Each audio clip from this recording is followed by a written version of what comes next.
Deadpool was a surprise hit, breaking box office records for an R-rated movie. But more importantly, it salvaged the character of Wade Wilson after his woeful debut in X-Men Origins Wolverine. Expectations may be higher this time, but Deadpool 2 comfortably satisfies them, delivering a sequel that's crasser, gorier, and funnier than the last. I'm rocking my feet, putting suckers in fear, making the tears rain down like a monsoon. Listen to the bass go. Tell me they got that in slow motion. While there are hints we might get an X-Force film somewhere down the line, Deadpool 2 is definitely Wade Wilson's movie. He dominates every scene, and even returning characters are pushed to the sidelines. Deadpool is the star here, with Ryan Reynolds effortlessly bringing him to life once again. Credited as a co-writer, Reynolds blurs the line between himself and this character, whom he clearly loves. He's perfect in the role. For the most part, Deadpool 2 resists that classic impulse to go bigger in the sequel. In fact, the stakes are refreshingly low for a superhero movie. Wade's not trying to save the world, just himself. If you were to summarize the plot, it probably wouldn't take more than a handful of sentences. Instead, most of the runtime is spent dropping Wade into a series of potentially funny scenarios. Ooh! Yeah! Your bullets.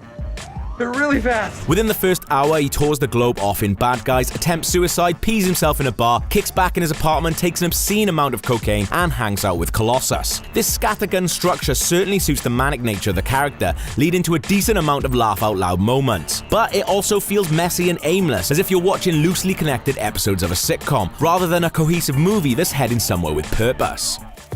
The script bulges with one-liners and references to just about everything.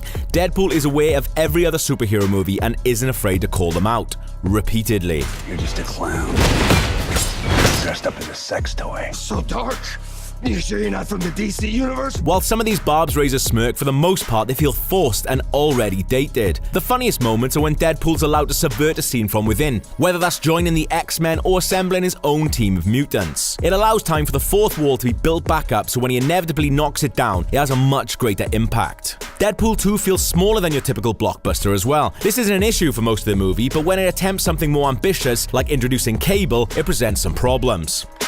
The time-traveling mutant returns to the present day to prevent the death of his wife and child in the future. But all we ever see of this nightmarish future, presumably due to budget restrictions, is a desolate view from Cable's kitchen. It's hard to get a real sense of the world Cable was born into. Josh Brolin feels like a decent fit for the role, but the movie doesn't have time to dig into his character. In the end, he's there to be a foil for Deadpool, a cybernetically enhanced straight man rather than a character in his own right. I was born into war, bred into it.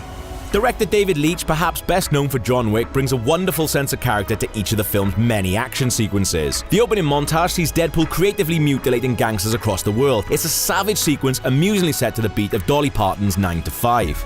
But the standout action belongs to Zazie Beetz' brilliant Domino, whose mutant power is luck. Her fights unfold like truncated Final Destination movies, a series of unfortunate events that lead her attackers to gruesome ends. The quality of action is high throughout, but Domino's fights are particularly witty and well executed.